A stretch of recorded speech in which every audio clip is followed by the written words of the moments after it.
Voilà. Donc, bienvenue à tous. Merci d'être là encore une fois. Si vous avez des questions, vous pouvez peut-être aussi utiliser le chat, mais je pense que le plus simple, c'est de lever la main. Donc, si vraiment il y a quelque chose qui n'est pas du tout compréhensible ou quoi que ce soit, n'hésitez pas à lever la main. J'essaierai de les voir, mais je ne les vois pas toutes en même temps. Euh, alors, le but, c'est vraiment d'avoir aussi, surtout après la discussion entre nous, puis de partager des expériences et des expertises. Voilà. Alors, je passe tout de suite au premier slide, qui est juste l'agenda. Donc, il y aura, comme je l'ai dit, une petite présentation de ma part. J'ai préparé un joli PowerPoint, enfin, j'espère qu'il est joli, avec quelques notions dedans. Il y a évidemment pour la plupart d'entre vous, il y a des choses qui sont assez basiques, mais c'est quand même peut-être bien de les rappeler. Et puis de temps en temps, j'espère pour l'une ou l'autre personne, une petite pépite au passage. Donc j'ai divisé la présentation en plusieurs parties, essentiellement avant le vol de distance, pendant le vol de distance et après le vol de distance. Comme ça, c'était plus simple. Et donc je le rappelle, la séance est enregistrée et peut-être qu'elle sera publiée par la suite. Il y a plusieurs pilotes qui ont demandé à accéder à l'enregistrement de la session. D'abord, je me présente. Donc, certains d'entre vous ne me connaissent pas ou m'ont pas rencontré. Je suis arrivé au Québec il y a 10 ans à peu près. Je viens de Belgique. Je suis parapentiste depuis 1992. J'ai fait ma première compétition à mon centième vol. J'ai fait beaucoup de vols cross-country un peu partout dans le monde. J'ai participé à pas mal de compétitions. J'ai quelques caisses de t-shirts qui sont toujours stockées.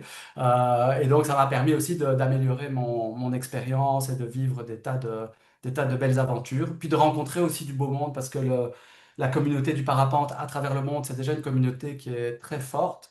Mais la communauté des parapentistes qui participent et des deltistes, j'imagine, c'est la même chose. Je parlerai évidemment plus au nom des parapentistes ici parce que j'ai pas d'expérience de delta, mais globalement, toutes les notions sont les mêmes et puis évidemment, le partage est grandement ouvert. Alors j'ai volé aussi dans plein de pays sur différents continents et puis ça m'a permis de tester toutes sortes de topographies, du bord de mer aux très grosses montagnes, aux grosses plaines d'altitude, dans le froid, dans le chaud, etc. Donc voilà, c'est basé sur ça que je fais un retour ici puis un partage d'expérience où on va brosser quelques sujets. Le but n'est pas d'être exhaustif, n'est pas de rentrer trop loin non plus, pas nécessairement de vous faire tout comprendre au niveau des notions théoriques parce qu'il y en a quelques-unes qu'on va aborder mais très rapidement. Le but c'est surtout de susciter votre intérêt et puis de peut-être d'inviter ou de favoriser le départ de certains pilotes qui vont quitter la montagne prochainement. Puis je l'espère pour eux faire des belles découvertes au Québec et ailleurs.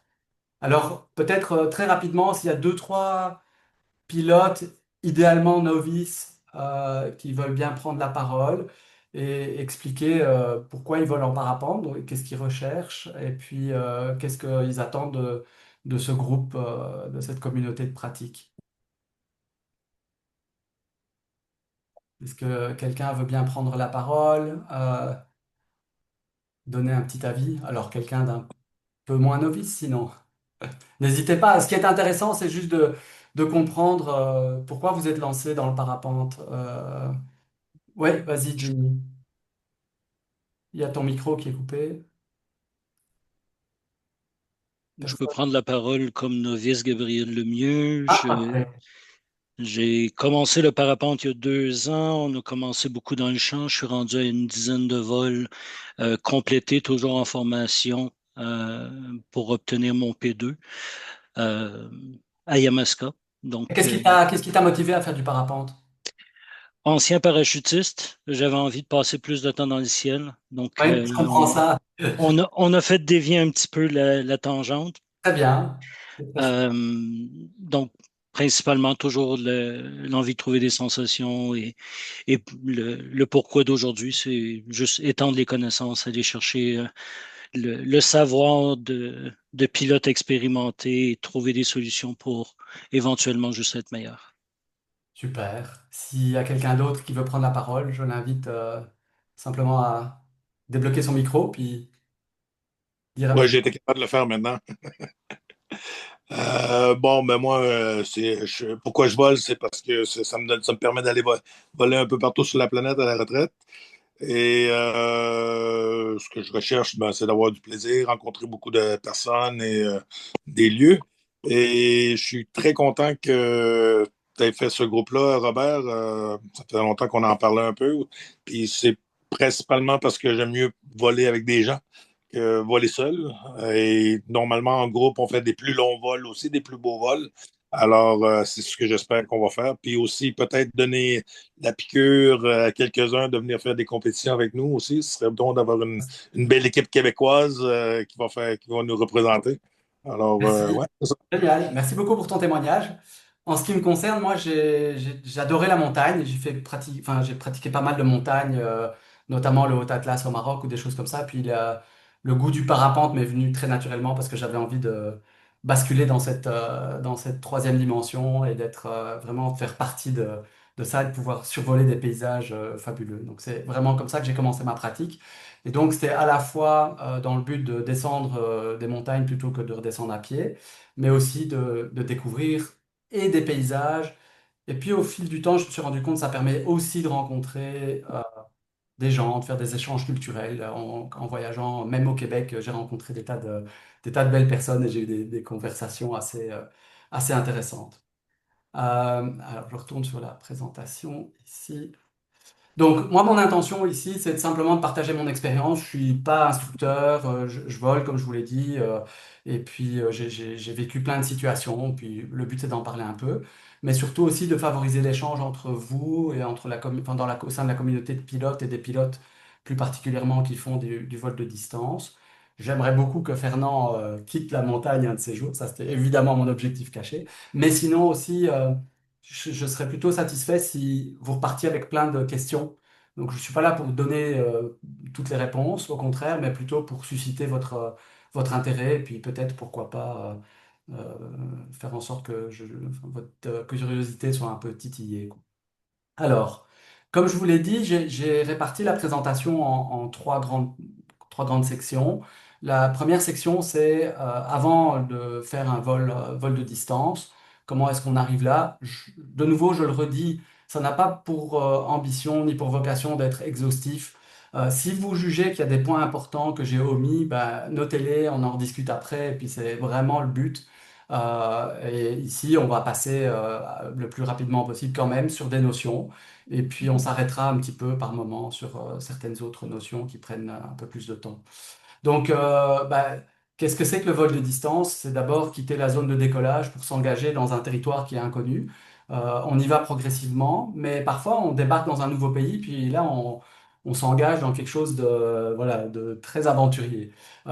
C'est pour ça que ça se pratique petit à petit, qu'il faut faire ses premiers pas. On est au Québec, on a la chance d'avoir une belle montagne ou plusieurs belles montagnes avec des facilités d'accès. Un bel encadrement. Puis aussi, ce qui est important, je ne le mentionne pas plus tard, mais quand même, il faut en tenir compte, c'est on a une chaîne de secours. Donc, c'est important de savoir que dans certains pays, quand on va voler, si jamais on a un accident ou un problème, bah, ça peut être très compliqué, y compris impliquer des expatriations, des rapatriements et des trucs comme ça. Donc voilà, il faut le savoir, il faut en être conscient. Alors, chaque vol de distance est un vol de découverte. Et puis vraiment, moi encore, à chaque vol, j'ai un petit cadeau, une rencontre avec un oiseau, un beau nuage, un moment magnifique au-dessus d'une ville ou des choses comme ça. Donc, le point suivant est assez naturel, c'est que la distance et le temps, y compris en compétition, puis ça, Jimmy ou d'autres ici pourront le confirmer, je le suppose, les points en compétition, ça compte pas, les rankings, ça compte pas, la distance, le temps qu'on a fait ça compte pas. Ce qui est important, c'est vraiment le vécu, c'est les souvenirs qu'on va garder de ces vols. Et donc, en gros, les chiffres font pas rêver, hein, et vraiment, il faut pas se focaliser là-dessus. Ce que je veux dire par là, c'est qu'un petit vol de 10-15 km dans des conditions très, très marginales, à l'automne ou au printemps, peuvent vraiment apporter autant de plaisir qu'un long vol de plusieurs heures. Important aussi, c'est que quand on décolle, on doit laisser son ego au sol. Justement, c'est dans la continuité de ça, c'est qu'on n'est pas là pour remplir le tableau de scoring, quoi. On est là pour se faire plaisir et puis pour vivre des expériences. Alors, la pratique du vol de distance apporte quand même des bienfaits, des avantages, notamment dans la variété du vol. Ça permet surtout aussi d'être confronté à différentes situations et donc d'enrichir son expérience, puis de traverser différents terrains. passer du vol de montagne au vol de plaine, faire du vol mixte, faire du vol côtier, voilà, découvrir différents environnements.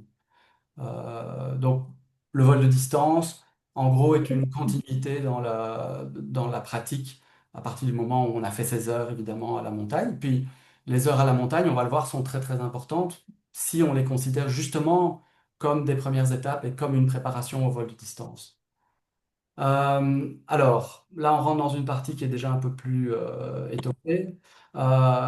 Préparation, ça veut dire que voilà, on a trois piliers de la préparation. Il y a la préparation physique, la préparation mentale et la préparation technique et tactique. C'est essentiellement en sport, un triangle qui est assez connu par les coachs performance et autres. Ici, je parle volontairement pas trop de vol performance parce que je ne mets pas l'accent là-dessus. Mais c'est sûr qu'on va pousser certains points dans le cadre de pratiques de compétition, des choses comme ça. Alors, la préparation physique, bah, c'est tout simple, hein, c'est vraiment avoir un corps qui est prêt à livrer ce qu'on attend de lui, dans à la fois la robustesse, mais aussi l'endurance, parce que c'est important. Si on vole plusieurs heures quand on part en vol de distance, mais en plus, parfois, on doit marcher quelques kilomètres après être posé. Enfin, donc voilà, c'est quand même un sport qui nécessite une certaine condition physique. Donc ça veut dire aussi peut-être qu'il faut justement faire des travaux pour éviter les blessures, du gainage, de la mobilité, récupérer peut-être après certaines petites blessures. Travailler son endurance, comme je l'ai dit, sa souplesse, ça peut aider dans certains cas. Et surtout, bien travailler son sommeil et ses phases de récupération. Et puis important aussi, surtout les jours avant le vol, c'est de veiller à son hydratation et à sa nutrition et d'apprendre à connaître ses limites physiques aussi. On verra plus tard dans la présentation que bah, voilà, parfois il faut écouter son corps et puis aller se poser parce que on a dépassé voilà, des limites de fatigue, par exemple. Donc connaître ses limites, c'est aussi un geste de sécurité important parce que un vol de distance, ça peut durer pas mal d'heures. On va se retrouver confronté à beaucoup de situations. Et dans ce cadre-là, parfois, on est très enthousiaste, on n'écoute plus son corps. Et puis, voilà, on peut avoir tout d'un coup vraiment un gros coup de fatigue en plein vol. Et puis, ça, c'est pas très agréable. Et puis, surtout, si on doit aller se poser, par exemple, dans des conditions un peu fortes, autant le faire quand on est encore fit and well. Donc, deuxième préparation, c'est la préparation technique et tactique. Bah là, évidemment, ce qu'on demande, c'est qu'on ait une certaine pratique, qu'on ait une certaine maîtrise de notre sport. La préparation technique, ça passe par évidemment du travail au sol, mais aussi du travail en montagne, décollage, atterrissage, séance de grattage sur la falaise, etc. Donc, c'est améliorer la précision de ses gestes, commencer tout doucement à gagner des automatismes, faire en sorte que dans certaines situations, on ait les bons réflexes. C'est aussi améliorer la finesse de gestion et de la commande et du pilotage.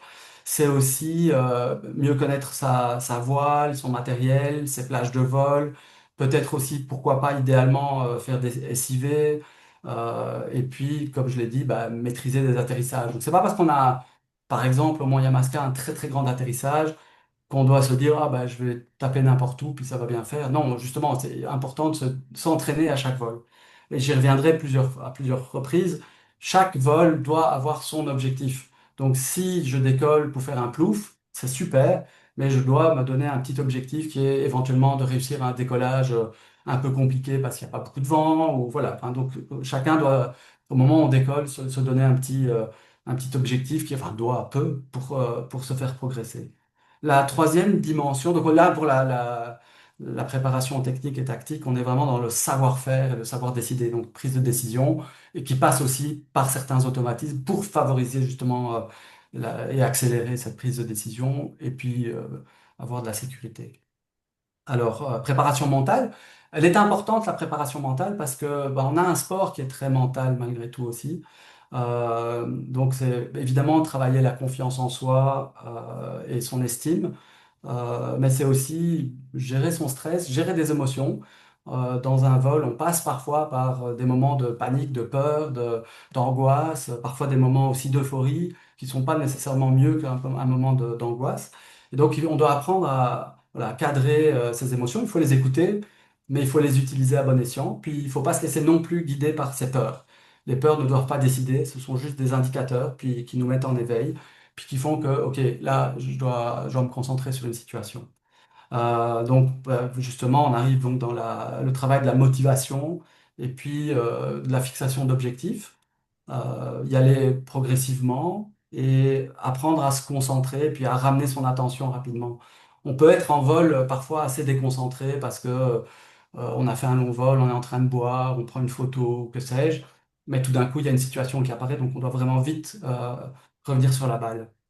Et puis surtout aussi, il faut travailler mentalement sa résilience, donc sa robustesse mentale, être capable d'accepter l'échec et puis de rebondir après, de revenir. Donc on est dans un sport qui est le fun, mais il faut pas se mettre en danger. Et puis il faut être conscient des enjeux du vol. Donc comme je l'ai dit, on n'est pas en championnat du monde, donc on doit se faire plaisir avant tout.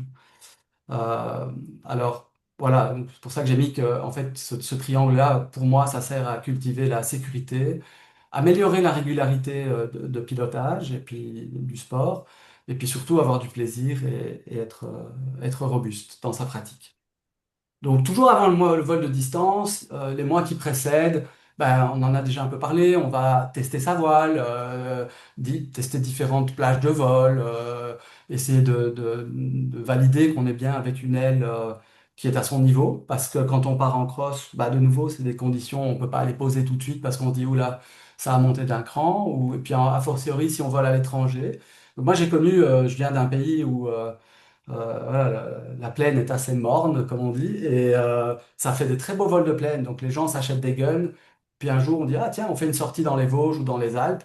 Puis là, les gens changent de couleur aussi, quoi. Les pilotes se disent, bah là, je comprends pas ce qui m'arrive, puis ils se font pas plaisir. Donc c'est important de pas changer d'aile trop tôt, de bien exploiter son aile jusqu'au bout, puis d'être en capacité de voler accéléré, et de bien connaître voilà, toutes les réactions de l'aile.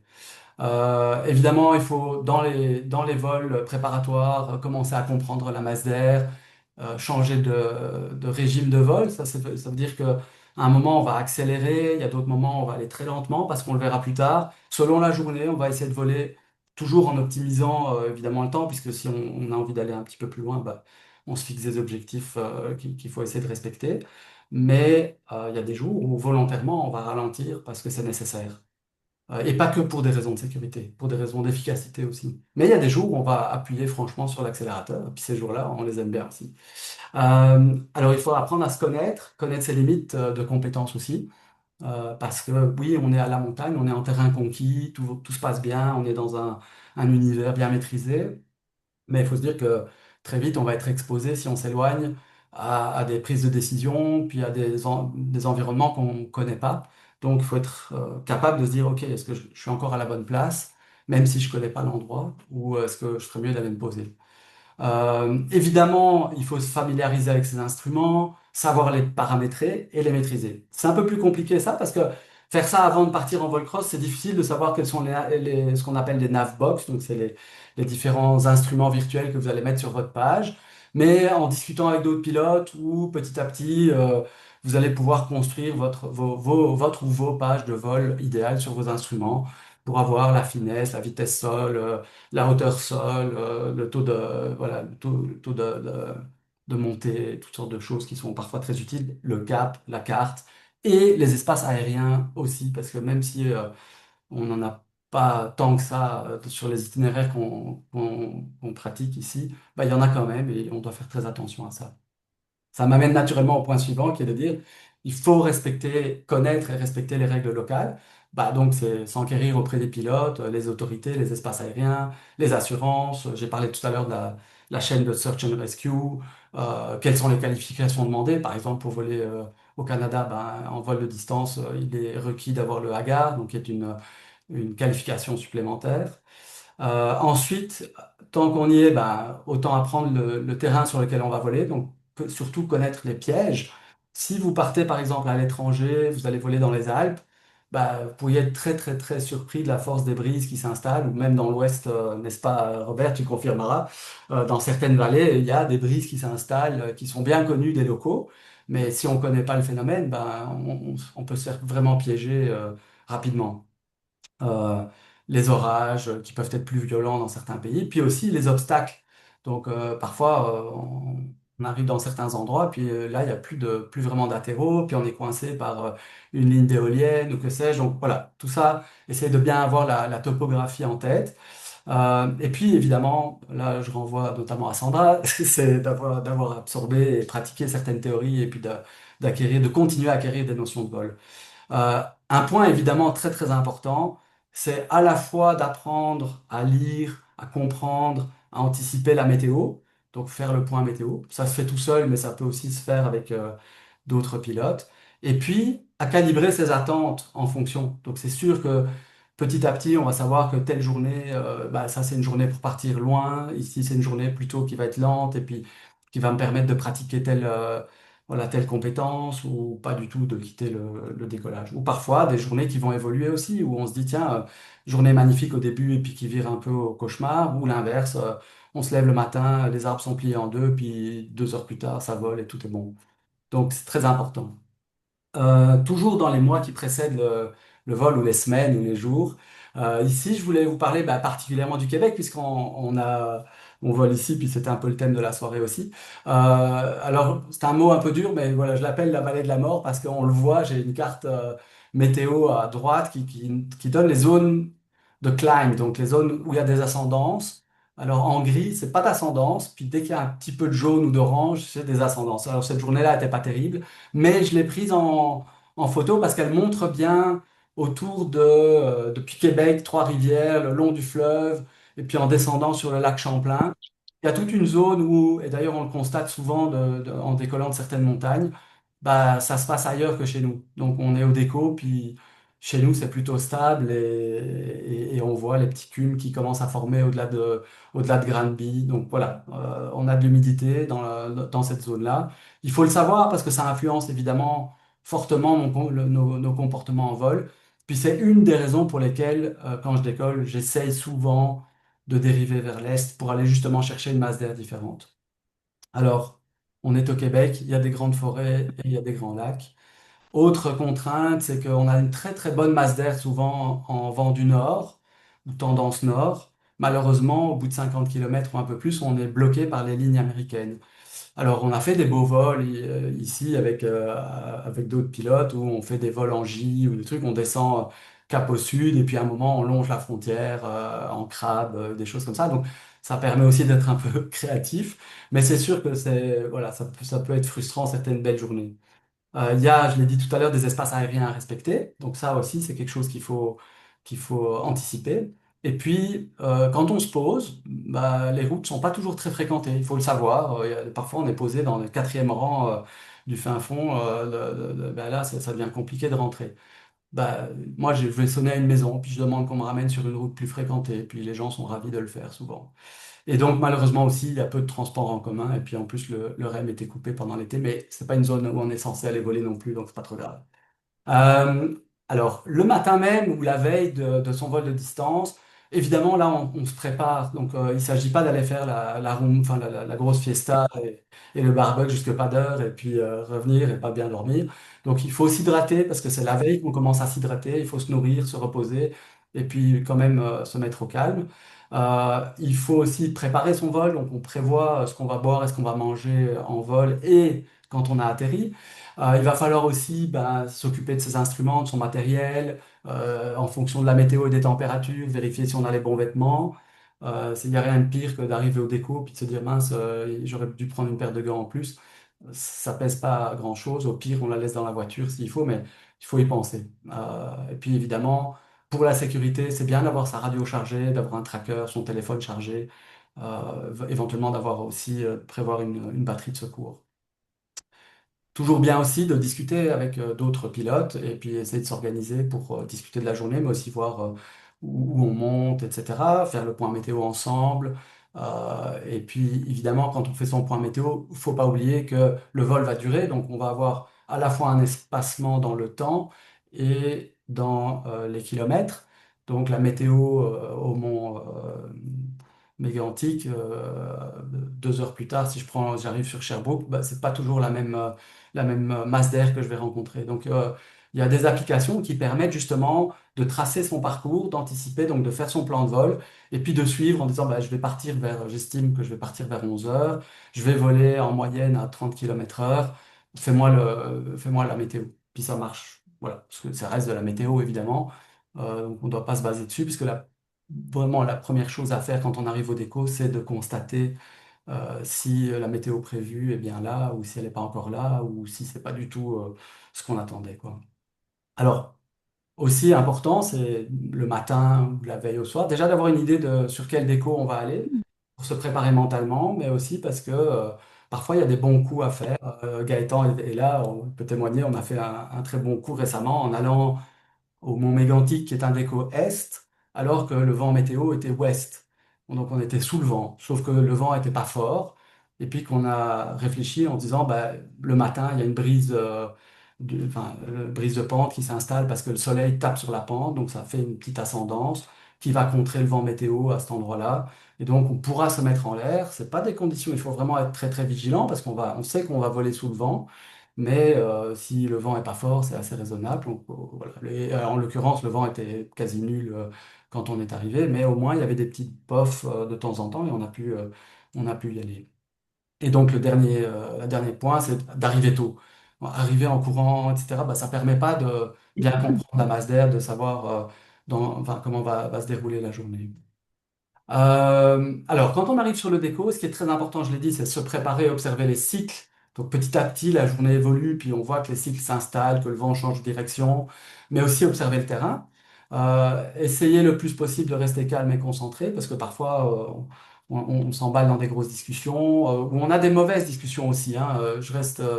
Voilà, il y a un des points, c'est rester positif et avoir de l'audace, mais parfois au déco, on va parler d'accidentologie, on va parler de temps qui est trop fort, machin, et puis petit à petit, il y a comme une ambiance un peu lourde qui s'installe au déco.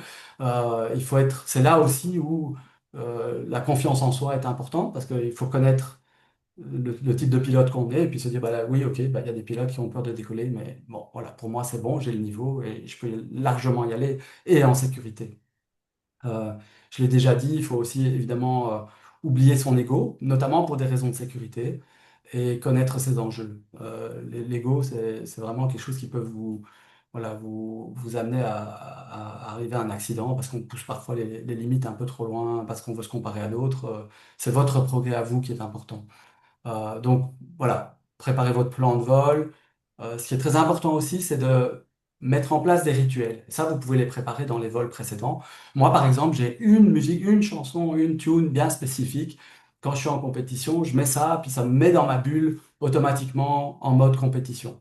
Faire de la visualisation en compétition de nouveau, il est recommandé de visualiser sa manche, le gestuel. On marche sur le déco, on dit ok, je marche dans cette direction, puis après je reviens, je fais ça, je tag. Ben, c'est la même chose en cross. On peut tout à fait visualiser que bon, ben, je vais décoller, je vais arriver au-dessus de Granby, au-dessus du zoo, je vais voir qu'il y a souvent un thermique, machin, puis après je vais prendre appui sur le mont Shepherd, puis de là je vais pouvoir arriver à Orford en passant. Voilà, bien visualiser son vol. Et important pour la sécurité, c'est de partager ses positions, ou sa position et ses intentions. Donc discuter avec d'autres personnes, que ce soit les amis, la famille ou des pilotes, pour dire je vais partir par là-bas. On l'a évoqué tout à l'heure, au Québec, il y a beaucoup de forêts, beaucoup de lacs. On peut perdre un pilote, on a déjà perdu des hélicoptères pendant des semaines. Donc c'est sûr qu'en parapente, sans réseau et sans connexion, ça peut être très compliqué voilà, d'être récupéré. Alors là, maintenant, on arrive dans la phase où on décolle. Euh, question, puis ça sera peut-être des questions débat pour la suite. Est-ce qu'il faut mieux décoller tôt ou pas? Alors, tout dépend de vos intentions. On peut décoller parfois plus tard, même bien plus tard, et faire quand même un plus beau vol parce que c'est celui qu'on recherchait, si on peut comparer des vols. Mais on peut aussi décoller très tôt, faire moins de distance, mais s'amuser très fort, puis se dire de toute façon, si c'est pour décoller à 3 heures, je sais que je vais être limité à 80 km ou 50 km. Je préfère voilà, m'exposer à des conditions marginales et puis affiner certaines compétences. Décoller tôt permet quand même de tester les conditions du jour. Donc on se met en l'air, puis on voit un peu quelle est la direction, la force du vent. Est-ce que le plafond monte ou pas? Quel est le taux de montée? Est-ce que les thermiques sont strong ou bien au contraire plutôt faiblards? Est-ce qu'ils sont espacés en temps et en distance? Et puis est-ce que les transitions sont bonnes entre les thermiques, etc., etc. Un petit conseil que j'ai reçu d'un excellent compétiteur champion du monde, c'était de ne pas papillonner au déco. Ça veut dire quoi? Ça veut dire éviter de voir que, ah bah mince, mon ami, lui, il est à l'autre bout, puis lui, il monte, moi, je monte pas, mais je vais vite y aller. Puis vous allez arriver là-bas, hors cycle, il n'y aura pas plus de thermique, puis de l'autre côté d'où vous venez, là, il y a un cycle qui déclenche, puis vous l'avez loupé aussi. Donc voilà, il faut évidemment, de nouveau, tout ce que je dis n'est pas à prendre au pied de la lettre, hein. Je partage des choses, et puis je vais pas toujours faire ce que je partage non plus. Et le but, c'est voilà, d'avoir des idées, puis des petits repères, des choses voilà, à penser quand on vole. Alors évidemment, ça permet aussi, quand on est en l'air, de valider son plan de vol, de se dire, bon, bah, j'espérais du vent du nord, mais là, c'est nord-ouest, qu'est-ce que je fais? Et puis de se dire, bah, bon, je vais peut-être adapter ma première branche. Est-ce que je pars vraiment plein sud ou est-ce qu'au contraire, je vais aller plus, par exemple, vers le sud-est, parce que c'est nord-ouest, etc. Euh, on verra plus tard qu'on peut voler face au vent ou en crabant aussi, et puis ça peut être intéressant. Euh, alors, ce qui est important aussi, c'est de choisir son départ. Donc, on choisit quand on part, on ne se laisse pas embarquer, on essaie d'éviter. Puis on le soigne, c'est-à-dire qu'au moment où on part, l'idéal, c'est d'être bien placé, bien haut, près de la bonne porte de sortie, que ce soit à la montagne ici, ou donc à Yamaska, ou à Mégantic, ou ailleurs. Par exemple, à Mégantic, bah, la porte de sortie, c'est pas devant le déco, c'est vraiment d'aller, par exemple, sur le petit mamelon sud, et puis de là, savoir qu'on on sort en plaine. Et alors enfin, une autre question qu'on peut se poser, c'est voilà, s'il y a différents groupes qui partent, est-ce que je rejoins un groupe ou pas, ou est-ce que je préfère voler solo? Alors, quand on quitte le site, ce qui est important, c'est d'assurer ses premiers termes. Ça dépend évidemment fortement de la journée. Et puis moi, donc de nouveau, faites ce que je dis, pas ce que je fais. De temps en temps et volontairement, je m'expose et je pars très très bas au ras des pâquerettes pour aller chercher un petit thermique. Et donc voilà, mais si on veut assurer son départ en cross, les premiers thermiques sont très très importants, surtout dans le contexte où, par exemple, ça se passe au Mont Yamaska et où j'ai dit, bah, souvent on a quand même une petite traversée du désert à faire quand on quitte, parce que soit il est tôt, puis en plus les thermiques sont pas installés, mais on est en plus dans une masse d'air qui est un petit peu moins favorable que si, par exemple, on se déplace un peu plus à l'est. Alors, si on vole en groupe, on peut aussi choisir de se mettre en position de contrôle ou en position d'attaque pour jouer, pour tester. Je pense que moi, je vole peu ou j'aime pas voler avec des pilotes qui sont pas contributifs. Donc, je l'accepte quand c'est éducatif, etc. Mais quelqu'un qui va tout le temps se mettre en position de contrôle, qui va me laisser aller chercher le thermique, puis qui arrive dès qu'il voit que je commence à monter, puis il arrive plus haut que moi parce qu'entre-temps, il a continué à monter, c'est pas très plaisant dans un vol de groupe et en vol de cross amical. Évidemment, en compétition, ça se pratique plus que régulièrement. Et puis après, on peut choisir d'être à l'attaque parce que bah, on risque de se poser un peu avant les autres, mais au moins on a la satisfaction d'aller chercher le thermique et de se placer devant, puis de développer ses propres compétences et son autonomie. Un point qu'on m'avait partagé aussi, notamment en compétition, c'est de ne jamais vider son ballast. Pour ceux qui doivent voler avec un ballast, parfois on se met dans une plage de poids, puis dans certaines circonstances, en tout cas à l'époque, jusqu'à pas très longtemps, on essayait de voler plutôt dans haut de fourchette de poids de son aéronef, en tout cas en parapente, je sais pas pour le delta. Mais donc ça ne sert à rien de se dire, ouh là là, j'ai des tout petits thermiques faibles, je vais vider mon ballast pour prendre du 0,5, dériver avec le truc, et puis, bah non, parce qu'après, si la journée s'allume, bah, on se retrouve avec une aile qui flotte, qui est pas responsive, et puis qu'on connaît pas, parce qu'elle a un comportement assez différent de ce qu'elle a d'habitude. Ce qui est important aussi, quand on quitte le site, qu'on part sur sa première branche, c'est de se fixer un horaire, puis d'essayer de le respecter. C'est surtout valable, bon, si on part en vol vent arrière, ça n'a pas énormément d'importance, mais quand même, ça donne une idée de à quelle heure on pourrait arriver à quel endroit, et donc de la distance qu'on va pouvoir faire éventuellement. Mais si on vole avec l'intention de faire un vol aller-retour ou avec l'intention de faire un triangle, bah, le fait d'avoir son horaire fait qu'on va pouvoir ou pas boucler son triangle. En tout cas, peut-être qu'on va devoir anticiper et donc accélérer sur certaines phases ou ralentir sur d'autres.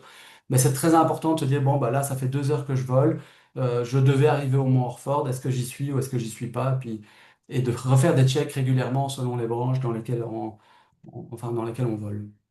Bah, ça m'amène tout naturellement à parler du tracé. Donc, on a différents tracés possibles, différents plans de vol, si vous préférez. On a le vol avec le vent arrière, donc qui est une ligne droite, plus ou moins droite. On peut faire quelques zigzags poussés par le vent. Le vol avec plusieurs branches, donc on peut s'amuser à faire des figures géométriques et être un peu plus artiste. Il y a évidemment les classiques qui sont des allers-retours. Ça, ça peut tout à fait se faire au Québec. Et c'est intéressant aussi justement de bien comprendre la météo. Moi, je suis parti un jour dans les Alpes du Sud avec un groupe. Je leur ai dit aujourd'hui on fait l'aller-retour sur Dormioul. Puis ils disent bon, non, j'ai jamais fait ça, j'ai jamais volé de cross, machin. Puis en fait, la météo était sud vers nord le matin et puis nord vers sud l'après-midi. Donc tout le monde a bouclé les 90 km et il y avait voilà, des bonnes bières à l'atterrissage et des grosses accolades. Donc c'est bien de comprendre la météo, de savoir comment elle va évoluer dans la journée. Le dernier tracé possible, c'est de faire des triangles. Alors les triangles, ce qui est chouette, et c'est le cas pour les allers-retours, c'est idéalement, on revient à la base de départ.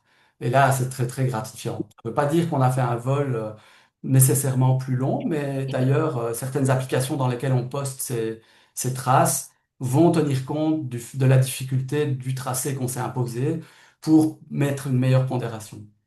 Alors, petites astuces au passage, comme je le disais tout à l'heure, voler avec un vent arrière et en étant légèrement de travers par rapport au vent, ça n'impacte vraiment que très très peu votre finesse, sachant que la finesse, bah, c'est aussi la capacité que vous avez à faire une bonne transition et d'arriver suffisamment haut, parce que c'est ça le principe du cross, pour pouvoir trouver et exploiter une ascendance thermique ou une ascendance tout court quand vous êtes à la recherche. Donc par contre, si on se décale de plus de 30 degrés par rapport à un vent arrière, on commence à avoir une perte d'efficacité et de finesse. Puis évidemment, si on remonte le vent, ce qui est parfois utile, surtout si on veut rentrer enfin, au club, ben, là, on peut perdre beaucoup. Voilà, un vol où on a une aile qui fait 10 de finesse et puis on a 10 km/h de vent de face, c'est sûr que si on vole vent arrière, on peut voler à 50, 60, surtout si on accélère. Si on est face au vent, on perd quand même 20 km/h de vitesse sol, donc pour 10 km/h de vent. Et puis la finesse est divisée par deux pratiquement. Alors, il faut savoir aussi que certaines ailes, et plus les ailes sont performantes, plus la polaire de vitesse est aplatie. Et donc, ça permet justement de voler accéléré sans dégrader trop, notamment sa finesse, et ses conditions de vol.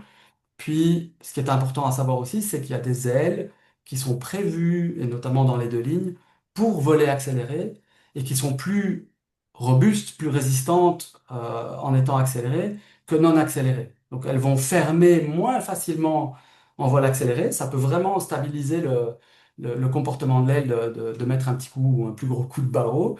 Par contre, c'est sûr que si on se prend une claque à ce moment-là, c'est un peu plus pénalisant et puis il faut gérer. Mais elle arrive beaucoup plus tard, voire pratiquement jamais. Moi, avec mon aile, je vole quand même régulièrement accéléré et puis c'est très très rare que je ferme accéléré.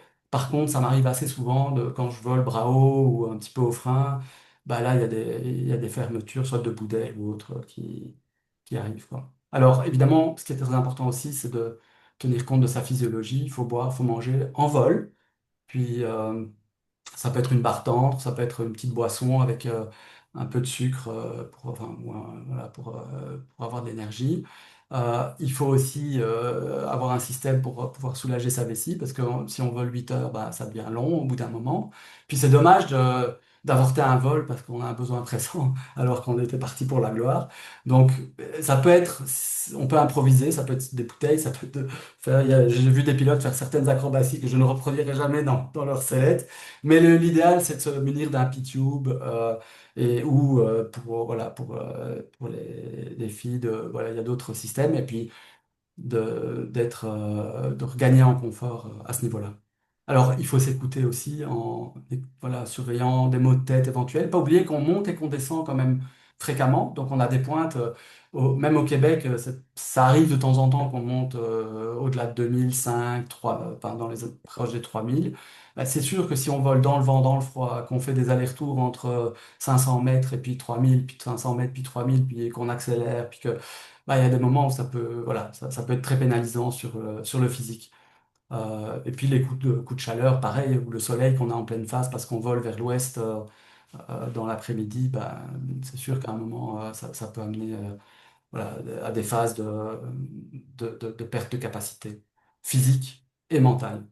Euh, donc il faut être prévoyant, puis se protéger du froid ou du chaud, puis mettre de la crème solaire, des gants. Et puis on peut changer son équipement en l'air. Moi, ça m'arrive de remettre une paire de gants ou d'en enlever, ou d'adapter d'ouvrir une veste parce que j'ai trop chaud, ou au contraire de mettre un zip supplémentaire. Il faut le savoir.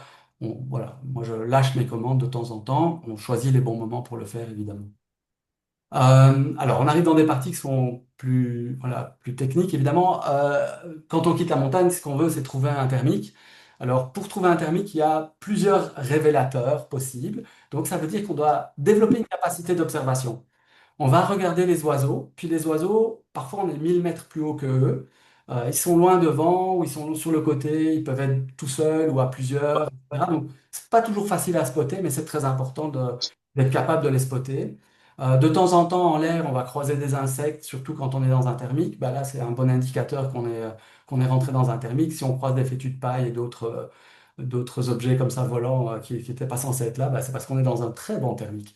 Alors, il y a aussi, enfin, ce qu'on peut regarder, c'est d'observer les nuages, pas tous, mais certains nuages sont intéressants pour déterminer s'il y a à la base un thermique ou pas. Et puis, si on a une inversion qui est assez marquée, à un moment, en s'approchant du plafond, on va voir qu'il y a des endroits où il y a des bulles qui se forment. Et là, c'est les endroits où il y a des thermiques qui sont...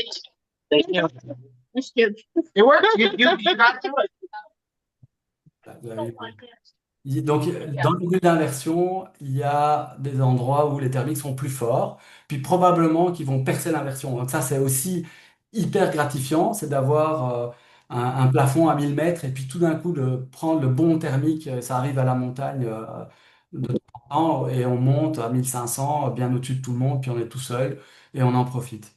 Donc voilà. Après, il y a des colonnes, que ce soit des colonnes de poussière, des dusts dans les champs, des pollens, des fumées, ou simplement aussi dans les mines. J'ai souvent vu des belles colonnes de fumée parce que soit il y avait du travail dans la mine, soit pas du tout, ou simplement le thermique déclenche et il embarque la grosse poussière en même temps. Les plans d'eau, c'est toujours intéressant à regarder parce que si on voit un plan d'eau qui frétille alors que tout le vent météo est calme partout ailleurs, bah, il y a vraisemblablement un thermique. Ça m'arrive souvent de passer par exemple au-dessus de euh, allez, Roxton Pound. Puis là, je vois, on voit l'eau, on voit les thermiques qui se déplacent. On le voit aussi au mont Yamaska quand on regarde au sud ce qui se passe sur le plan d'eau. Le même phénomène sur les arbres et les cultures. De temps en temps, quand on survole une forêt, on voit qu'il y a un endroit qui bouge, puis pas d'autre. Ou simplement les cultures. Cette année, je l'ai vu particulièrement. On voit vraiment même les volutes, on voit des cercles qui se forment parce qu'il y a vraiment le thermique qui est naissant. Mais évidemment aussi, il ne faut pas oublier de regarder les autres. Donc si on vole, c'est important de savoir s'il y a d'autres pilotes en l'air et puis de les spotter. Ben alors ça peut être des planeurs, ça peut être des parapentes, des deltistes. Voilà. Bon, les avions à moteur, c'est moins intéressant. Alors, par contre, comment est-ce qu'on trouve un thermique si on n'a pas ces indicateurs? Bah, on va choisir des déclencheurs. Donc, on va essayer de regarder s'il y a des contrastes entre des champs foncés dans lesquels il y a éventuellement un tracteur qui travaille. Ça, c'est encore mieux. Est-ce qu'il y a des reliefs? Alors, quand on a un champ, bah, l'idéalement, c'est par exemple quand il y a une transition entre le champ puis la forêt et ce coin-là qui est au vent et au soleil, c'est souvent là qu'il va y avoir un déclenchement thermique. Les reliefs, bah, c'est propice aussi. Ça peut être une petite colline, hein, mais elle va canaliser le départ du thermique. Donc, si on se positionne bien au-dessus de la colline, c'est pas pour rien qu'il y a souvent des petits cumuls qui forment même sur des petits reliefs. Dans certaines circonstances, et je l'ai vécu aussi il n'y a pas si longtemps encore cette année, aller chercher sur une forêt un thermique quand le soleil était présent, mais qu'il a disparu derrière un gros voile ou un gros nuage, ou des choses comme ça, bah, la forêt a une grosse inertie thermique. C'est pour ça qu'on fait du vol de restitution le soir, quand le soleil est en train de se coucher. Euh, Ici, bah, une forêt en pleine journée peut rendre aussi des très bons thermiques. Et puis, je l'ai dit tout à l'heure, les plans d'eau vont emmagasiner de la chaleur. Puis ici, tout d'un coup, le soleil disparaît. Ou qu'il y a, par exemple, ça se pratique en Europe, notamment en France, un phénomène de goutte polaire. Donc tout d'un coup, il y a une masse d'air froid qui descend sur l'endroit où on vole. Les plans d'eau qui ont chauffé tout l'été, bah, ils génèrent tout simplement des cumes. Et on les voit. Et j'ai des amis qui ont fait des crosses sur la mer, volant de cumes. Alors on ne s'égare pas, on ne va pas aller non plus à des kilomètres au large, c'est pas le but. On reste en sécurité, mais il y a tout à fait moyen de pratiquer ce type de vol-là, et puis c'est super le fun. Donc en gros, on va chercher des contrastes. Quelques petits trucs. La règle des trois tiers, c'est si on est dans le... Donc, si, mettons, le plafond est à 1500 mètres, sol. Si on est à 500 mètres sol, ben, on va regarder et chercher des thermiques uniquement vers le sol.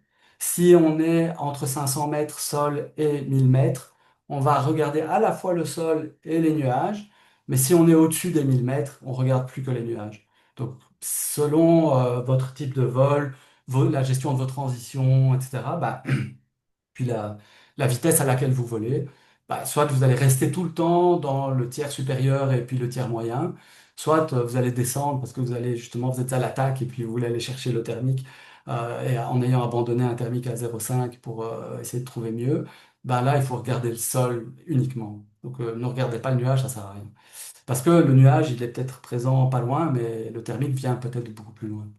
Un autre petit truc, c'est de créer une dissectrice entre le soleil, la direction du vent, par rapport au nuage. Donc en deux mots, puis on pourra creuser plus tard, c'est mentalement de se dire, bon, ben, le soleil est là, le vent vient de là, je viens dans le côté au vent de l'ombre du nuage, qui est l'ombre qui est au sol, et c'est là qu'il y aura vraisemblablement des départs de thermique. Selon la force du vent, nanana, il y a moyen d'affiner un peu la technique, mais déjà commencer par y penser, c'est pas mal.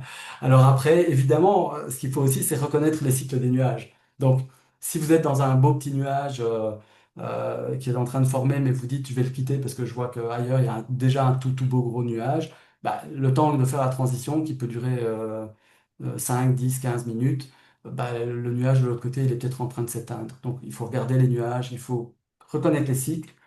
De nouveau aussi, vous l'avez peut-être vécu, mais parfois, c'est même étonnant comme on voit que tous les nuages apparaissent autour de nous en même temps, puis disparaissent, puis réapparaissent. Donc voilà, il y a de vrais gros cycles comme ça qui sont intéressants à observer et puis surtout à utiliser. Évidemment, donc il faut savoir si le nuage est en train de se dégonfler ou pas et d'éviter d'aller se précipiter en dessous. Après, quand on regarde les nuages, bah, petit à petit, on se familiarise avec la forme du nuage, puis le type de nuage. On va regarder le bord du nuage pour voir de quel côté est-ce qu'il y a des petites barbules, des bouclettes. Ou parfois, bah, c'est sûr que si on a un gros nuage avec une base bien noire, on peut s'aventurer en dessous. Je rappelle quand même que la réglementation dit qu'on ne peut pas trop s'approcher de la base du nuage. Ça, il faut le mentionner, mais bon, voilà. Alors, sous cette base noire, évidemment, ce qu'on va faire, enfin, ce à quoi on va être particulièrement attentif, c'est de toujours avoir une porte de sortie. Parce que ça peut monter à du plus 2, plus 3, puis c'est bien rigolo. Sauf qu'arrivé au centre, tout d'un coup, on rentre dans du plus 6. On veut s'en échapper, mais on n'arrive pas à partir. Si vous voulez vous échapper d'un nuage, on peut faire des 3-6 ou toutes sortes de manœuvres. Le mieux, c'est souvent de garder son calme, d'appuyer sur l'accélérateur et puis se mettre dos au vent et de partir si c'est possible. Sachant qu'en plus, dos au vent, on le verra un tout petit peu plus tard, on arrive dans une zone qui est défavorable pour la sortie de thermique, qui est justement une zone où la masse d'air descend.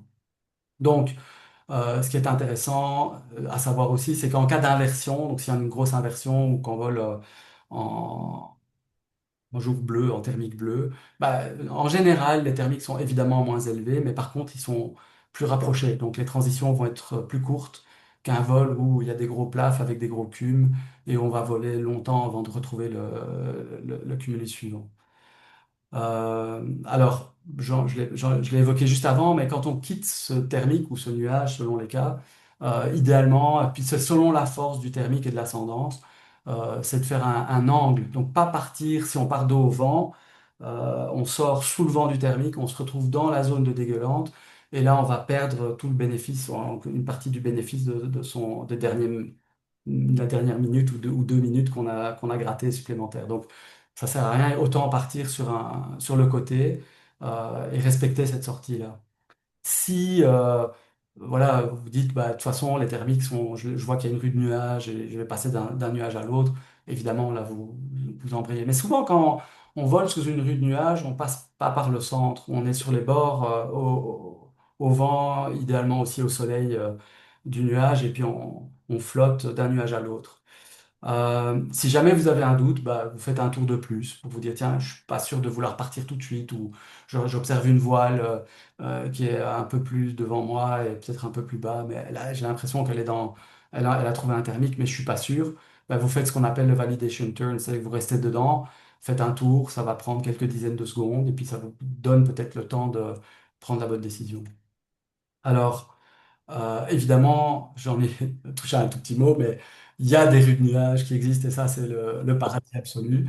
Et puis, bah ici, pour être honnête, j'ai pas encore trouvé de système météo qui me les montrait, mais il y en a, c'est des convergences. Donc, il y a des pays où on a vraiment des cartes de convergence et on sait que à telle heure, la convergence va s'installer. Et une convergence, c'est vraiment deux vents qui se rencontrent puis qui vont créer une grosse ascendance si on est bien placé. Et si on n'est pas bien placé, on le comprend très vite parce qu'on se retrouve au sol aussi sec, on glisse, on dérape et puis on trouve plus rien pour remonter. Donc voilà, les vols de confluence ou de convergence sont aussi géniaux à pratiquer. Quand est-ce qu'on quitte un thermique? Quand est-ce qu'on entame sa transition? Puis quel est le régime de vol qu'on doit appliquer? Donc là, on arrive dans une notion qui est aussi très, très intéressante, c'est le speed to fly ou le MACREDI. Donc, en gros, c'est on quitte le thermique quand le taux de montée devient inférieur au taux de montée moyen qu'on a eu. Donc, quand le thermique ralentit, si on veut optimiser, on peut, dans certains contextes, par exemple, voler au nuage, rester sur un petit nuage qui porte à du 0,5, mais qui dérive bien vite dans la direction dans laquelle on veut aller. C'est tout à fait correct. Par contre, si on est parti pour un gros vol de distance, puis qu'on a des ambitions et un timing, comme je l'ai dit, un temps à respecter, bah, souvent on doit quitter plus tôt que ce qu'on aimerait. Et donc là, à un moment, on va savoir, bon, bah, là, le thermique est en train de ralentir. Puis je sais qu'en quittant, si j'arrive pas trop bas de l'autre côté, je vais retrouver mes tons qui passent de 1 à +3, puis qui remontent tout au-dessus, il est de nouveau à 1. Quand j'arrive dans la zone de 1, si ma zone de +3 était suffisamment grande et que je me dis que je peux atteindre la zone de +3 du thermique suivant, bah, j'ai intérêt à quitter maintenant. Sinon, je perds mon temps. C'est un peu ça la logique du MACREDI. Donc, on va voler plus vite aussi si le prochain thermique est plus fort. On va quitter puis on va accélérer le vol, le speed to fly. Par contre, entre deux thermiques, si les thermiques sont faibles, on aura tendance à voler plus lentement. Voilà, ça c'est la théorie. À vous de vous renseigner et de pratiquer. Mais tout ça se passe tout le temps, ici et maintenant. Donc, quand vous êtes en fin de matinée, en plaine, et que vous arrivez dans des endroits peut-être un peu plus montagneux, etc., il faut revoir continuellement sa logique. C'est la même chose pour les régimes de vol. C'est très important de comprendre que on va adapter sa vitesse de vol en fonction du contexte. Donc on ne peut pas partir bille en tête et se dire ouais c'est bon, la journée est ouverte, full barreau et puis c'est parti. Je me suis retrouvé au tas plusieurs fois en faisant ça. C'est le fun, mais à un moment on voit tous ces amis qui passent au-dessus puis on se dit bon j'ai peut-être fait l'idiot. Mais on apprend, c'est comme ça qu'on apprend aussi. Euh, voilà. Alors pendant le vol, on arrive à la fin du vol, puis là il y a de nouveau quelques petits tips and tricks.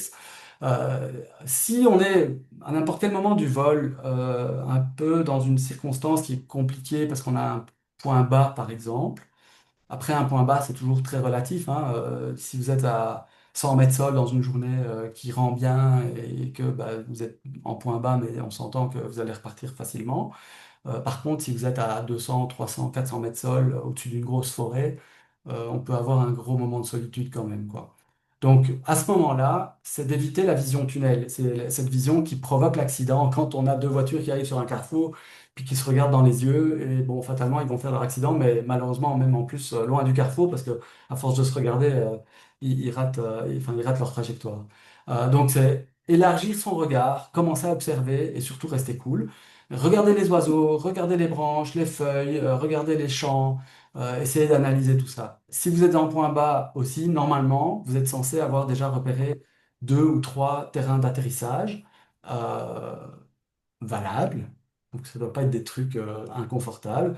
Ça veut dire aussi qu'en les repérant, on regarde bien si est-ce qu'ils sont très forts en pente avec une grosse ligne d'arbres après, est-ce qu'il y a ou un immeuble, ou est-ce qu'il y a des lignes à haute tension en bordure de champs? Est-ce qu'il y a des clôtures ou des animaux, hein? Donc, par exemple, ici, c'est pas rare que je me déroute parce que j'avais choisi un atterro, mais en approchant, je vois, ah mince, il y a des chevaux. Il faut savoir que les chevaux sont très sensibles.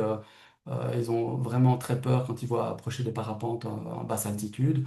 Donc, ça, c'est quelque chose, par exemple, qu'il faut éviter pour eux, mais pour vous aussi. Si vous volez en Espagne, à l'inverse, vous voyez un beau champ avec un petit arbre au milieu, bah, vous vous posez pas là, parce que souvent sous le petit arbre, il y a un gros taureau noir. Donc il faut le savoir, c'est pas l'endroit où on va aller se poser. Et puis aussi, bah, idéalement, faciliter la récup, donc posez-vous près d'une route. Bon, parfois on passe la rivière, on est de l'autre côté, machin, et puis on n'a pas le choix, mais idéalement, c'est quand même d'anticiper tout ça en volant. Et donc aussi d'anticiper la pensée magique. Non, il faut être très conscient de la situation et puis pas se dire que tout va bien aller. C'est d'avoir fait tous ces calculs tout en restant cool et en ayant ouvert son esprit à d'autres possibilités. Mais tant qu'on est en vol, on vole. C'est-à-dire qu'on est toujours pilote actif. Ça veut dire deux choses. Ça veut dire que, un, il y a de l'espoir, pour certains en tout cas. Et puis deux, que ben, on est toujours supposé être attentif. On est toujours dans cette gestion de vol. Il ne faut pas relâcher son attention à ce moment-là. Après, ce qui est intéressant aussi quand la fin de journée arrive, bah, pourquoi pas, c'est d'entamer un moment, un retour pour justement aussi faciliter la récup. Par exemple, même si on pose à mi-chemin en rentrant, bah, c'est quand même plus chouette ou de repasser la rivière dans l'autre sens pour pas que la personne qui vienne vous chercher ou que si vous faites du pouce, devoir passer 36 ponts, toutes sortes de choses, quoi. Et enfin, le dernier point, bah, c'est un peu la même chose que de tenter le vol de retour, mais c'est différent quand même, c'est de descendre dans le vent, donc de se mettre, ok, j'arrive bas, bah, je vais, au lieu de continuer à avancer contre le vent, je vais faire demi-tour, puis essayer de descendre avec le vent pour améliorer ma finesse, aller plus loin, et donc me donner plus de possibilités de trouver un thermique éventuellement.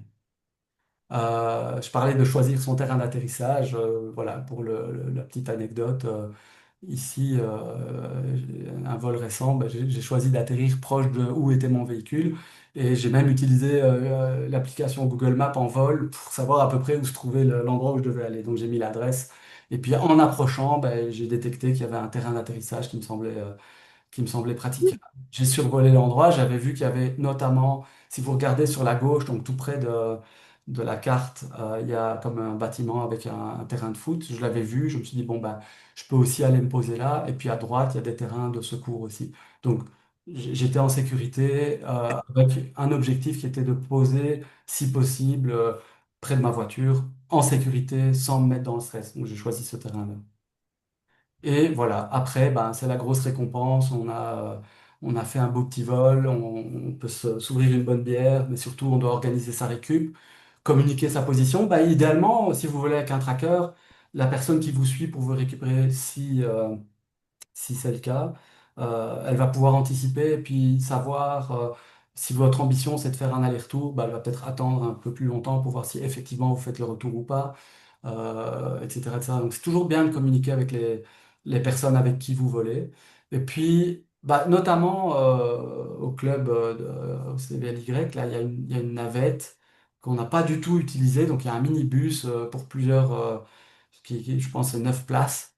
Donc on pourrait tout à fait, et puis c'est le but d'ailleurs de faire un vol de groupe après cette séance, quand la météo sera favorable, mais on peut tout à fait s'organiser pour se dire, bah tiens, utilisons la navette de groupe. Elle existe, elle est là, c'est qu'une question d'organisation.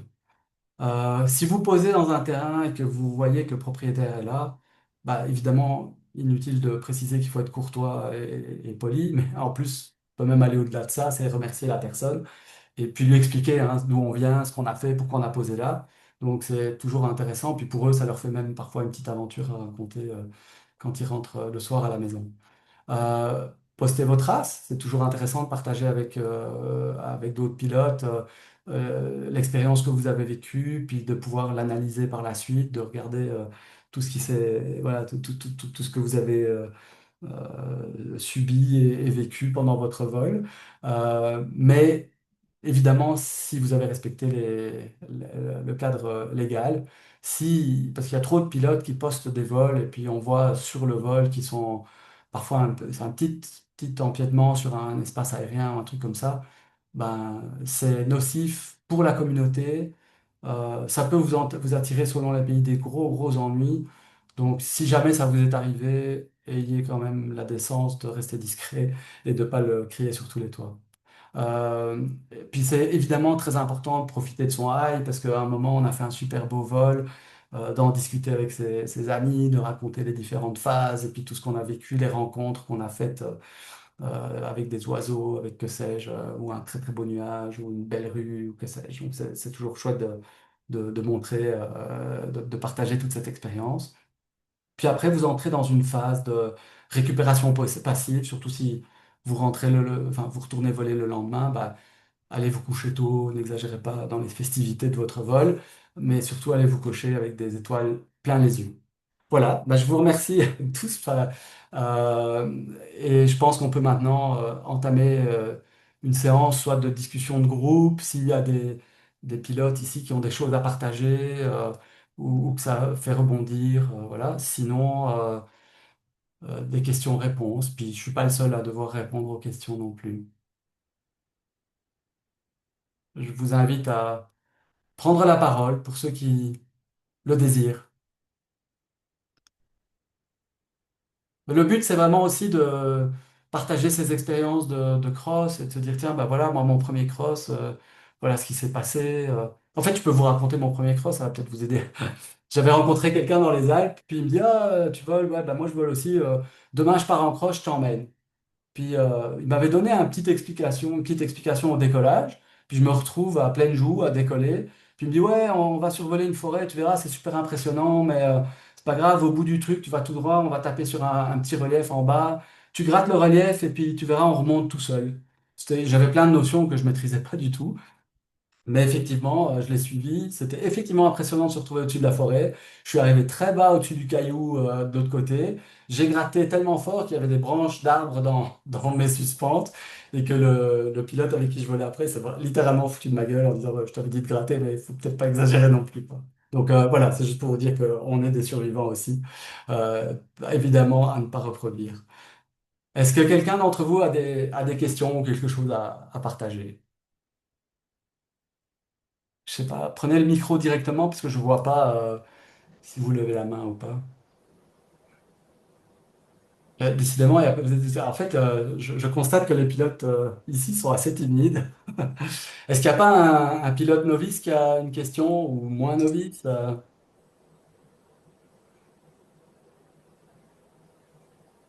Bon, bah, c'est parfait. Robert, Oui. c'est Steven. Hey Steven. Salut. Ben, de toute façon, pour commencer, merci beaucoup pour faire ça. J'ai une petite question à te poser. Euh, Tu m'entends bien? Oui, oui, parfaitement bien. OK. Ça fait même des années que je fais des crosses, puis je réussis jamais à bien lire les nuages. Ok. Dans le sens que, oui, si je prends une image mentale, j'enregistre, puis je regarde 5 minutes après, c'est évident de s'il était en train de se former ou de disformer. Ok. Mais juste en regardant un nuage, puis prendre un guess, est-ce que lui est en train de former ou déformer? Je ne réussis pas encore aujourd'hui. As-tu des tips, des points à donner pour nous aider à lire les nuages? Ouais. Bah, moi, en tout cas, ce que je fais, moi, c'est que je regarde le nuage plusieurs fois dans les yeux. Et je valide sur le temps, tu vois, dans ma transition, je regarde s'il est en train par exemple, de monter enfin, que le sommet du nuage monte en altitude. Donc, j'essaie de voir des points qui sont visuellement plus accessibles. Euh, Non, il est parti en courant là-bas. Et sinon, Ouais. de voir C'est un aussi, pigeon mangeur de crottes de nez. il y a quelqu'un qui a... Bah, je te jure, c'est pas vrai? Allô, allô? Bon, ouais, ben, non, mais alors sinon, en fait, tu vas voir que le nuage devient un peu plus cotonneux. À un moment, il arrête d'avoir des contours qui sont très nets. Il devient un peu plus vaporeux, un peu plus cotonneux. Donc là, tu sais aussi que ce nuage est probablement en train de perdre de l'énergie. Ça ne veut pas dire qu'il est complètement mort déjà, mais tu vois qu'il n'est pas... Alors moi, ce qui m'arrive vraiment fréquemment aussi, d'arriver dans un thermique, puis la barbule du nuage, la graine de nuage se forme au-dessus de moi. Donc c'est que là, tu es vraiment dans le bon tempo et que tout se passe bien à ce niveau-là. Mais là, ça veut dire que c'est vraiment avant même la naissance du nuage. Mais sinon, bah, tu peux regarder les nuages autour aussi, comme je l'ai dit, parce que de temps en temps, il y a des cycles où ils sont tous en même temps. Peut-être aussi, c'est de garder en tête la durée du cycle. Tu sais, si tu as volé sous plusieurs nuages, mais que tu as remarqué qu'ils disparaissent au bout de 15 minutes, parfois même c'est étonnant comme ils disparaissent vite, au bout de 5 minutes, ils sont disparus. Voilà, c'est tout plein de petites choses comme ça. Mais il n'y a malheureusement pas de recette absolue. Mais en fait, si tu t'habitues, et puis tu peux le regarder au déco, donc tu n'es pas obligé d'être en l'air, tu peux t'entraîner à se dire, tiens, voilà, là je vois le nuage qui forme, je vois qu'il a des contours qui sont assez nets, des lignes assez claires. Et puis à un moment, pouf, voilà, ça se vaporise, quoi. Je ne sais pas si ça répond à ta question, mais peut-être que quelqu'un d'autre a une autre recette. Oui, oui, plus ou moins, ça répond qu'il n'y a pas de magic. Oui, moi j'aimerais bien rajouter un point là-dessus. Ben, j'aimerais aussi dire un gros merci comme Steven.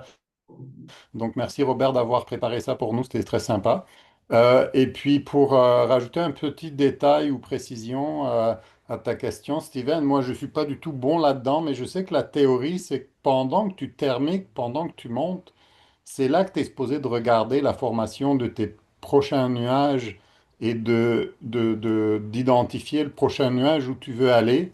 Comme ça, dès que tu sors du nuage, bah là, tu n'as pas à perdre de temps ou aller dans la mauvaise direction. Tu sais déjà où tu vas aller. Ouais, absolument. Merci beaucoup, Attila. Et ça me fait penser à une petite anecdote que j'ai vécue en compétition dans l'Ouest américain.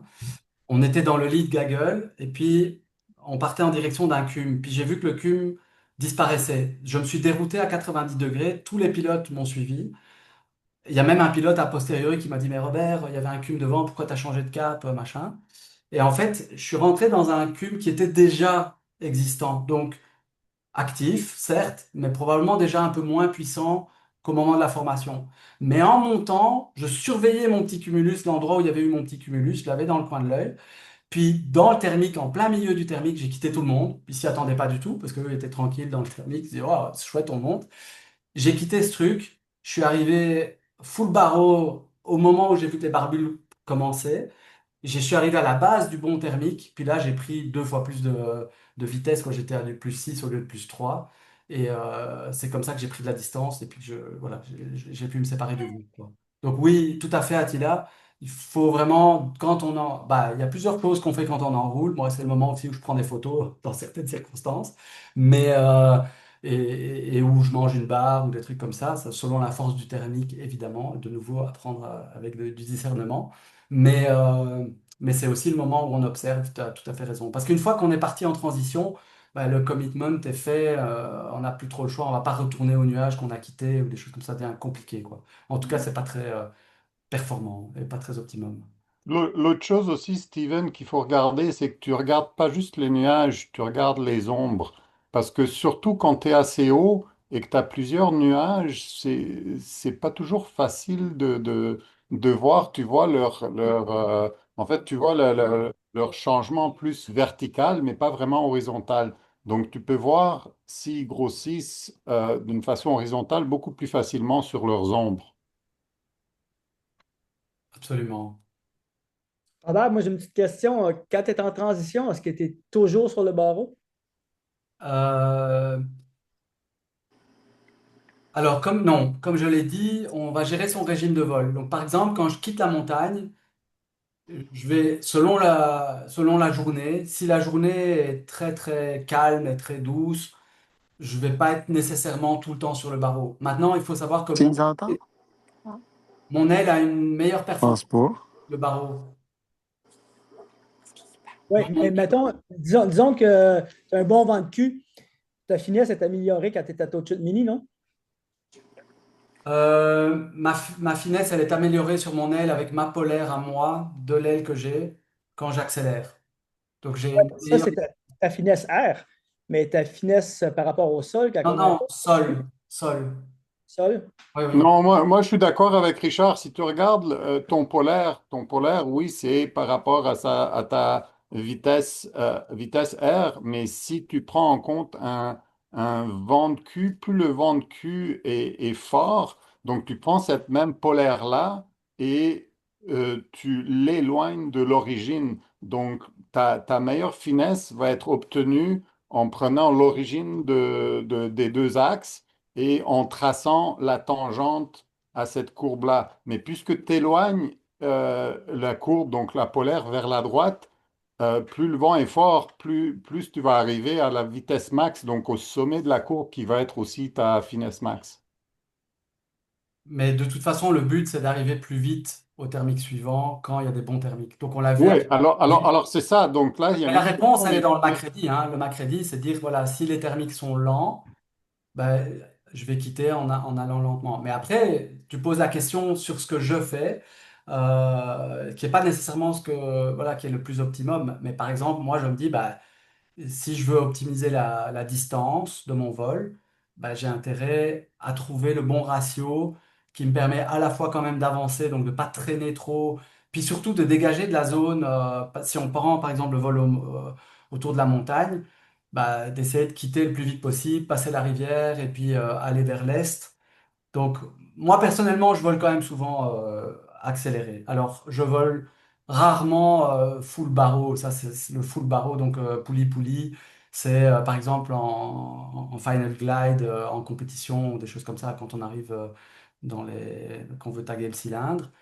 Ça n'a aucun intérêt, sauf urgence. Donc, si en cas d'urgence, bah oui, tu peux te mettre en poulie-poulie, par exemple, si tu es aspiré dans un nuage, ou des choses comme ça, parce que tu vas à la fois dégrader ta finesse et puis tu vas quand même aller assez vite, quoi. Donc, c'est Ou intéressant. pour peut-être pour se dégager d'une grosse dégalante, des fois, poulie dans poulie, c'est Bah, peut-être une. alors, pour se dégager, c'est une bonne question, puis c'est vrai que j'ai pas abordé ce thème-là. Alors, c'est piégeant, hein, une dégueulante. Alors oui, ça peut être intéressant, effectivement, d'accélérer, mais pas trop non plus, parce qu'on dégrade encore plus. Ce qui est souvent recommandé, c'est de changer d'angle. Donc de dire, OK, là, je fais un 90 degrés et j'essaie voilà, de pas continuer dans cet axe-là. Tout dépend de la dégueulante, hein. Si c'est une dégueulante très temporaire, ça va. Mais moi, j'ai déjà eu des dégueulantes qui durent des longues minutes et puis on est dans du -4, -5 et c'est voilà, c'est un peu rude là. On perd beaucoup de bénéfices de son vol. Mais oui, tout à Moi, fait.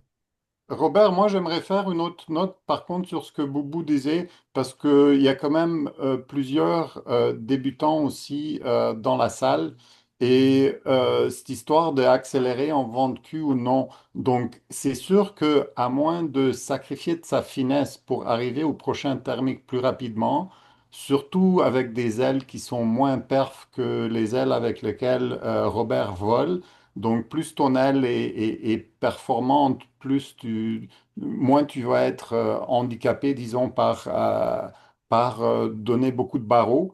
Mais l'autre chose aussi, c'est que quand les débutants, par exemple, quittent la montagne, mettons sud ou ouest, et veulent se rendre au club et on vent de cul, faut vraiment pas faire l'erreur de mettre au barreau. Parce que vraiment, et surtout avec des ailes moins, mettons, un aile B, et plus qu'il y a du vent de cul, plus ta finesse va être meilleure à toute chute minute. Donc, accélère surtout pas pour arriver plus vite au club. Oui, tu vas arriver plus vite, mais tu vas arriver moins haut, tu vas arriver plus court.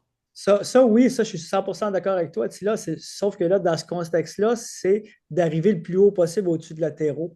Là, ce qu'on cherchait à savoir, c'est quel régime plus appliqué pour aller chercher l'autre thermique en avant. Oui, Donc, mais il y a une partie de ça qui vaut aussi, c'est que la théorie de la finesse, de ta finesse sol dans vent de cul, ça tient aussi. Donc, si tu regardes purement théorie, puis tu regardes ta courbe qui est déplacée vers la droite, donc automatiquement, ta finesse max va s'approcher de plus en plus de ton taux de chute mini. Donc là, oui, tu peux sacrifier de ta finesse pour avoir de la vitesse si tu sais que le thermique plus fort donc oui, là, on retombe dans le macrédit. Mais et là, je ne suis pas assez bon là-dedans pour savoir à quel point ça joue dedans. Mais tout ce que je sais, c'est comme tu disais, ta finesse max sol se rapproche du taux de chute muni très rapidement avec du vent de cul.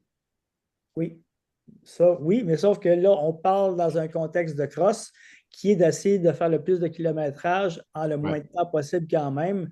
Donc, oui, je pense que pour se rendre du point A au point B avec le plus de hauteur possible, si on a un vent de cul, on va être amélioré possiblement avec la plupart des ailes et non pas des deux lignes de compète avec un taux de chute mini. Mais dans le contexte de je clenche d'un nuage à l'autre nuage, le point de Robert, c'est de se mettre sur le barreau puis d'aller chercher l'autre bulle qui monte plus vite le plus rapidement possible. Et puis tout dépend de nouveau aussi de la masse d'air, mais je l'ai dit, hein, souvent moi mon vol est plus confortable quand je suis accéléré que si je laisse flotter mon aile. Parce qu'elle va fermer moins vite, et elle va vraiment être plus... la forme de l'aile change complètement, elle est plus d'attaque, elle est plus robuste, elle est plus solide, elle est plus rigide quand j'accélère. Et donc j'ai un vol qui est plus confortable que si je me fais baldinguer à bras hauts. Donc il y a plusieurs, tu vois, il y a... Mais de nouveau, attention, hein, il y a, je pense, et puis je pense que c'est important aussi de le préciser pour les débutants, il y a des notions qu'on inculque aux débutants au début pour des raisons de sécurité, mais qui vont évoluer après pour des raisons de performance, par exemple. Donc il y a des choses qu'on ne fait pas en début de carrière de pilote, mais qu'on va faire plus régulièrement par la suite parce que on a développé certains skills, quoi. Mhm. Est-ce que tu pourrais, j'ai une autre petite question, ça ne dérange pas personne, c'est peux-tu développer ton pilotage aux arrières? Parce que la plupart du monde, on va là, aux commandes. Moi, j'ai jamais eu le seul Ouais. piloter aux arrières, c'était en biplace pour aller rejoindre des trucs puis que je Bah, pilotais aux arrières avec piloter aux arrières, je le fais depuis avant qu'il y ait des trois lignes, des deux lignes, pardon, parce que j'ai eu des trois lignes et puis des quatre lignes. Et oui, c'est intéressant parce qu'en fait, ton aile reste plus à plat, tu déformes moins ton profil. De nouveau, à pratiquer pour le fun quand on a une LB ou voilà, on peut aller mettre ses doigts au-dessus des élévateurs, au départ des suspentes, dans les C par exemple, puis jouer avec ça pour voir un peu comment se comporte la voile. De nouveau, ça fait partie de la pratique de découverte un peu de tout ce qu'on dit. Après, le but, c'est aussi de ne pas casser le réflexe. Donc, quand tu freines, tu vas casser le réflexe de ta voile, et là, ta voile peut être beaucoup plus shooteuse. Donc, moi, je vole accéléré. Si je touche au frein, je casse le réflexe, l'aile se ferme automatiquement, quoi. Je me la prends, mais ça peut être très violent aussi. Et puis, ça peut faire... Alors, quand c'est une abattée frontale, symétrique, ça va. Mais si elle fait par exemple une attaque oblique parce que j'ai touché un frein, parfois on oublie, on est accéléré, on rentre dans le thermique et on donne un petit coup de frein pour... Puis là, on peut avoir une grosse attaque oblique et ça peut être en plus dans une entrée de thermique, ça peut être assez haute quoi, à gérer. Mais moi, le pilotage aux arrières, est-ce que tu t'en sers en enroulant ou simplement en transition? Il m'arrive de temps en temps dans des thermiques légers, par exemple, de compenser, d'avoir une main au B, enfin aux arrières et une main au frein. Donc, je peux, par exemple, laisser la main intérieure du thermique de mon virage au frein, mais garder les baies de l'autre côté pour tu sais, compenser un peu sans aller trop. Donc, pour garder vraiment la bonne flottaison, quoi. Donc, Sinon, en transition, tes premiers barreaux et arrière. ouais, mes commandes de frein sont toujours en dragon, donc je les enlève jamais, mais je les touche surtout pas. Donc, elles sont distendues, elles pendent, mais au travers de mes bras. Donc, en cas de besoin, je peux lâcher mes baies et puis aller chercher elles tombent naturellement dans mes mains, les suspentes de frein. Mais alors, voilà, de nouveau, oui, je vole tout le temps au B, sauf gros thermique ou bon thermique. Voilà. En général, en thermique, je thermique au frein, et voire même les deux, parce que j'essaie de réduire mon taux de chute et puis voilà, d'être. Mais de nouveau, tout dépend des circonstances. C'est pour ça que je disais, il n'y a pas nécessairement de recette absolue. Cool, merci. Mais alors, par contre, je termine là-dessus. le comportement au B peut être aussi très ample. Donc, c'est pas parce qu'on est au B qu'on doit faire des petits mouvements. Ça peut arriver qu'on doive tirer assez fort les B, quoi, tu vois. Donc, c'est pas aussi fort qu'un frein, mais si tu as une abattée ou quoi, tu peux la stopper aussi au B. Et puis, parfois, on arrive au B vraiment à la poitrine ou des trucs comme ça, quoi. Et puis, tu as aussi un autre effet possible, c'est simplement de relâcher l'accélérateur. Donc moi, je joue avec les deux. J'ai les B, mais aussi je suis tout le temps en mode dynamique avec ma jambe qui accélère, ralentit en parallèle de ma gestuelle des B. Donc on fait du sport quand même, ça n'a pas l'air, mais au bout de quelques heures, on le sent dans les cuisses. Merci. Bah, merci de ta question, Richard. Est-ce qu'il y a quelqu'un d'autre qui aurait une question ou quelque chose à partager?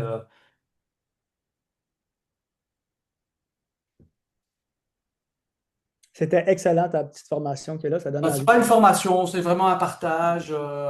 Et puis, comme je l'ai dit, si j'arrive à susciter des questions, bah, tant mieux, quoi, que vous ayez envie d'aller regarder maintenant, de vous renseigner sur certains trucs. C'est chouette. Puis, on peut continuer les discussions par la suite. Steven, entraîne-toi à regarder les nuages et à tester ça, même quand t'es pas en l'air. Voler, accélérer quand vous êtes en sécurité et puis que vous voyez que ça le fait bien assurer votre rentrée au goal à latéraux, évidemment, mais rien n'empêche de aussi expérimenter certaines choses. C'est sûr que si vous avez 10 vols, et là je pense qu'il y en a certains qui en sont là, ben, tout ce que je viens de raconter, il faudra quand même attendre un certain temps et avoir un certain niveau de pratique parce que le cross, on arrive dans, comme je l'ai dit au début, dans des environnements qu'on ne connaît pas, qu'on ne maîtrise pas.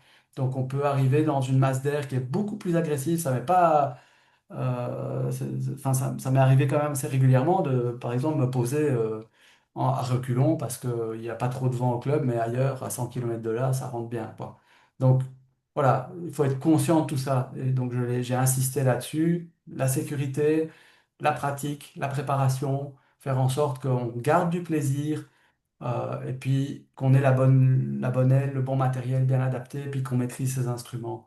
Tout ça, c'est des gages de sécurité. Maîtriser ses instruments, c'est aussi regarder ses instruments, puis se dire, tiens, là, je suis en train de reculer, mais je suis à 1000 mètres ou 2000 mètres, est-ce que c'est grave, est-ce que c'est pas grave? Ce que je fais dans ces cas-là, je m'inquiète pas plus que ça, mais j'essaye, là, je vais être plus attentif à ce qui se passe au sol. Donc, à la fin de ma transition, quand j'arrive dans un point bas, ou relativement bas, je vais regarder si les arbres sont couchés ou pas, et puis est-ce qu'il est temps d'aller se poser, quoi. Mais parfois, il y a moins de vent en bas, et puis on est dans une couche où il y a beaucoup de vent. Euh, on peut aussi avoir des cisaillements quand on s'éloigne de la montagne. Enfin bref, il peut arriver toutes sortes de choses. Donc là, il faut une progression lente, mais il faut avoir expérimenté certains contextes. Alors juste pour conclure, moi je vole parfois devant la montagne pendant une demi-heure avant de partir en cross et je teste la masse d'air, je teste des conditions, je vais dans la plaine voir si ça déclenche déjà ou pas, comment ça déclenche, quelle force, jusqu'à à partir de quelle altitude je peux rentrer dedans. M'amuser à faire des points bas, etc., sachant que c'est facile de retourner à la montagne après. Alors, il faut toujours rester en sécurité, puis c'est plus facile de certains décos que d'autres. Donc, il ne faut pas aller trop bas au déco nord quand on est à l'est, ça, c'est jamais très bon. Puis, on a des zones à éviter, donc voilà. Bah, je vous remercie tous, puis je serais ravi qu'on continue la discussion plus tard. Le groupe WhatsApp va rester ouvert parce que le but, c'est justement d'essayer prochainement d'organiser un vol de groupe en utilisant la navette du club CVLY. J'ai au moins un ou deux autres pilotes expérimentés qui vont faire l'accompagnement.